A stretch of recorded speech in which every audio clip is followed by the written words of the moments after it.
Posted July 13, 2018, 9 hours 12 minutes and 34 seconds. Ireland's Dan Martin has won the sixth stage of the Tour de France, with Australia's Richie Porte closing on the top 10 after a day where several top names lost time on the leaders. The Team UAE Emirates rider jumped away from the main pack inside the final kilometre and never looked back, beating France's Pierre Latour by 1 second and Spain's Alejandro Valverde by 3.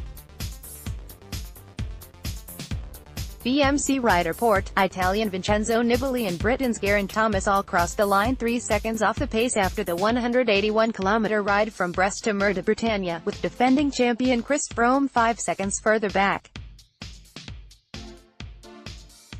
Porte sits in 11th spot on the general classification, 53 seconds behind his teammate, Belgian Greg Van Avermaet, who is clinging onto the yellow jersey, 3 seconds ahead of Team Sky's Thomas.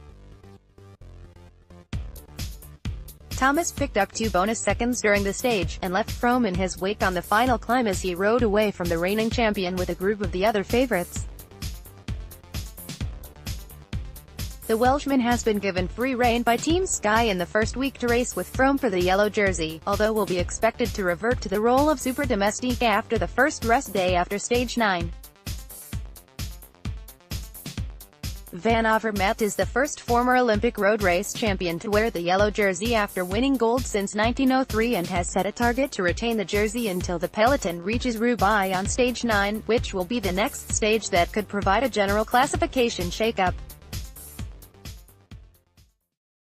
Last year's runner-up Rigoberto Urán was 11 seconds behind Martin, but it was worse for French hope Romain Bardet, who ended up 31 seconds off the pace after having to swap bikes with a teammate following a mechanical problem just before the last climb. Dutchman Tom Dumoulin, the 2017 Giro d'Italia champion, suffered a puncture with 5 kilometers to go and ended the day 53 seconds behind the winner.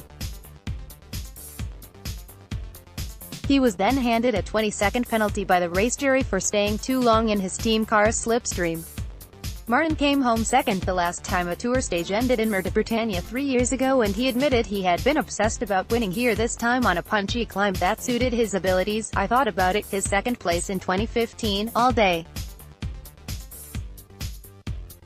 It was good to finish second back then, but this time I was coming for victory," Martin said. "It was difficult because there was a headwind, so going solo was risky." Martin becomes just the third Irish rider to win 2 or more stages on the Tour, alongside Ireland's cycling royalty Sean Kelly and Stephen Roche. It was in 2011 when the Tour first finished the stage on the steep 2-kilometre climb to Mer de Bretagne. On that occasion, Australian Cadel Evans laid down a marker on his rivals as he claimed the stage on his way to the overall win in Paris. Friday will see the riders take on the longest stage of the race at 218 kilometers when they take off from Fougères and finish in Chartres. The last time this route was used was in 2004 and won by Australia's Stuart O'Grady from a breakaway. This year the stage will be expected to finish in another bunch sprint, but the potential for strong winds to form could further impact the general classification if teams are not switched on. AAP, ABC Topics, Cycling, Sport, France.